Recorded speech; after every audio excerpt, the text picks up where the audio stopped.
Okay, this chapter kind of goes along with the last two chapters as far as revenue and cost controls and standards and actual and theoretical cost. And we're going to kind of cover the vulnerability of food and beverage operations to employee theft. In other words, why in the heck do people steal from our restaurants? Here are a couple factors I placed here on why it is it's easy to steal from restaurants.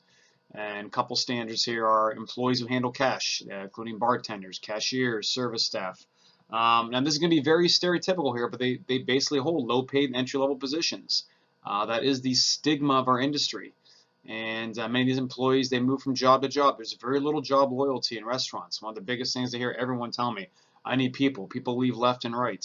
At the Marriott that I'm currently employed with, just part-time, we've gone through so many people and so many reasons. And that has not changed over the past 20, 30, or 40 years. And it's a busy environment. It's basically chaotic. Things happen, things fall through the cracks, and a lot of times the restaurant managers and owners, they're human. They just don't have the time or energy to say, okay, they can't watch everybody 24/7. And smart employees, I'm going to use this term, kind of loosely when I say the word smart, not necessarily ethical. They know every single loophole in the system. Let me put it to you this way.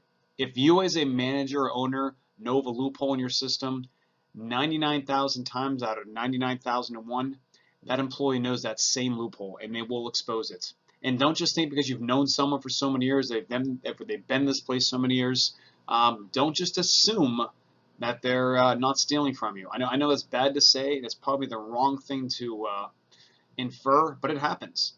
And here's the bottom part. Some managers are simply unconcerned about employee theft.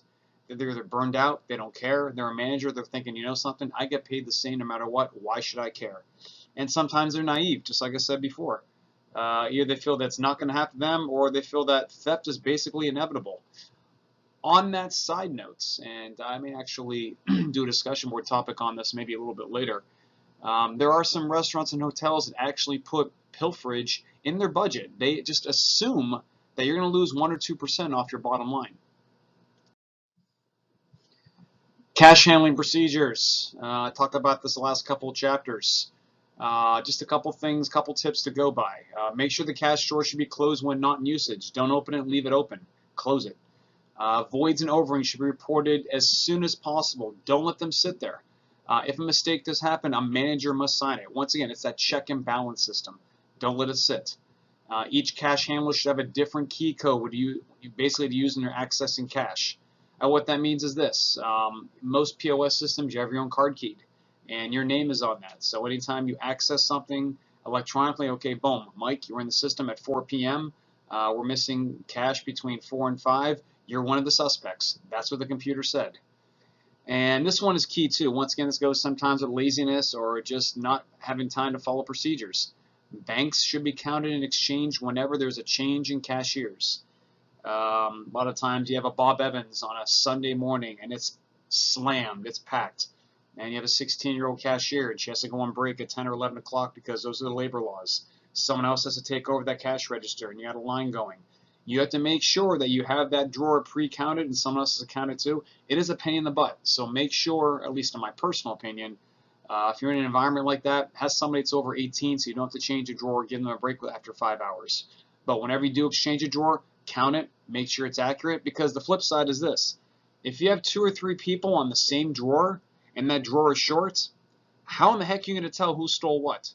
Even if someone's on it for 5 minutes, someone's on it for 10 hours, that person on it for 5 minutes could have easily stolen 5 or 6 or 20 or 1,000, well, not 1,000, but a lot of money from that drawer, and there's no accountability, no way to prove it's one person over the other. And once again, picking on the old bartenders, here are some secrets of the trade, and I have a video that's on this as well in one of the modules. No ring sales. In other words, you press no sale, you put money in there, and you don't ring it up. End of the night, that money is yours. Underringing. Basically, something costs $5. You ring it up as $3, charge the customer $5, and then you pocket the other $2. Underpouring drinks. You're supposed to put 1.5 ounces in. You only put 1 ounce in. And basically, you just take the rest of those drinks, and maybe you can actually serve an extra drink or two, charge nothing for it, and just take $5 or $6 and put it in your pocket. Diluting liquor. That's a common one. Sometimes we call that mitering. And what that means is one of two things. You dilute liquor, it can pour water and vodka, so you're getting more out of it, but not spending as much on that vodka and getting more drinks. Or sometimes you take Jockwin's vodka, which is about $6 for a bottle, and pour it into the Grey Goose container and charge Grey Goose prices, which basically covers what I said on the next one, substituting lower quality liquor for call brands. Misrepresenting sales as spilled complimentary return drinks. Hey, it happens. Sometimes you mispour a drink, somebody wants something different, but if that happens 2 or 3 times a night and you're claiming it happens 4 or 5 times a night and you're pocketing the money from those extra 2 or 3 times. And then this happens all the time, and I'll be honest, I do this for regulars. Pour some free drinks. And once again, that's a judgment call. Sometimes we call it, throwing somebody a bone. They come in once a week, they're a regular. Every once in a while, something here. This jack's on me. But if you do a little bit too often with your friends, you're getting nothing back in return, then you start losing money out the back door. The infamous mystery shoppers, and of course I have a discussion board topic on this, so I'm not going to cover this in too much detail. A lot of times you hire a mystery shopper just to see, okay, are the employees doing things properly? The employee has no idea who that mystery shopper is, and that mystery shopper needs to have knowledge of your operation. That's always a key component. A lot of mystery shoppers, and no offense, aren't knowledgeable of your operation. They give false reports. So it's kind of like Big Brother watching. And it can be valuable, but there are some detriments to that as well. And I don't want to go into detail right now. I want to worry about that when I talk about our discussion board topic for mystery shoppers. And the infamous server theft. I covered this last chapter. I'm just going to kind of recap it real quickly here. You can understate, delete, overstate guest checks, especially for manual guest check systems. So you have like duplicate checks. Sometimes people destroy the check and say, oh, it was a void. No idea what happened. I collected $40 from it and I had to do a redo on the check. And if the manager doesn't sign for it, you don't have a check and balance system. It's easy to do that once a night and get an extra $40. Now, sometimes we forget to talk about the guests. Guess what? Not every guest or customer is ethical. They steal too. They can take advantage of server errors. As a matter of fact, last night I had an error on my part. I gave the check to the wrong person, and this person easily could have said, hey, you know something? This wasn't mine. I actually had somebody that could have actually easily walked out because I had him mixed up with somebody else. He was honest, came up to me, and I would have been short $25. A lot of times, if there's an error, they're going to walk out. Now think about it. How many times in your life, if somebody's giving you too much change, have you kept it? Now that's a rhetorical question. I don't need an answer. A lot of times customers walk out before paying the bill. And a lot of times customers, they'll scout the restaurant. They look at the system. They know, okay, it's easy to walk out here because no one's looking. They know the hostess or host is 16. They could care less. They could do it during a busy time. They could say, oh, I got to put money in the meter.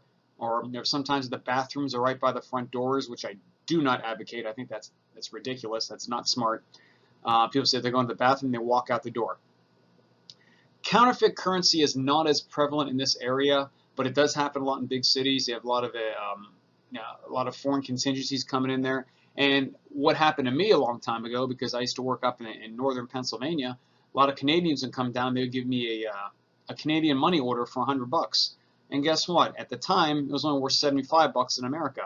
I basically got ripped off by $25 by this Canadian couple. Never forget it. Happened back in the early 90s. I think I'm still ticked off about it today. Shortchanging. All I'm going to say is look at the video that's in this week's module. And it can happen to anyone. Petty cash thefts. Petty cash is important. A lot of times you have to buy something at a grocery store, do a quick paid out. You want to buy a new corkscrew for $11 because someone stole one at the bar. And yes, that happened to me last week. You need to have proper procedures. You want to set the total of the petty cash fund at the amount normally needed for very small purchases over several weeks. You don't want to have too much money in petty cash. That's too tempting. If you feel you're not going to spend much money on items like paper, staples, supplies, or little knickknacks like that, just keep $150 in petty cash. If you keep $1,000 in there, it's easy to grab it and then put it back when you need to, and just there's no accountability. And along those lines, you need to assign responsibility to the right person to make sure that petty cash is counted every day and usually at the end of every shift. At the Marriott that I'm employed with, we count it 4 times a day. And you don't mix it with anything else. That's a separate fund, petty cash. You always hear your manager say, okay, just take out a petty cash and give me a receipt. Then you put the receipt in there, you count it, subtract what's on the receipt, and then you replenish that petty cash the next day because that goes in as an expense. And of course, preventing loss through the infamous technology. Just a couple things to cover. Mobile apps, digital video systems.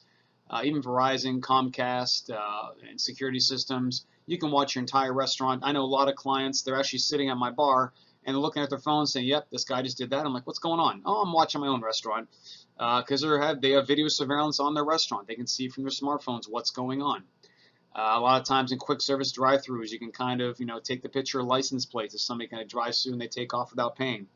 So these are things you have to do. Unfortunately, a lot of these are not what we call customer friendly, but it is a necessary evil in our industry. So that is what it is. And when you start talking about liability insurance, it's very important you have these systems in place.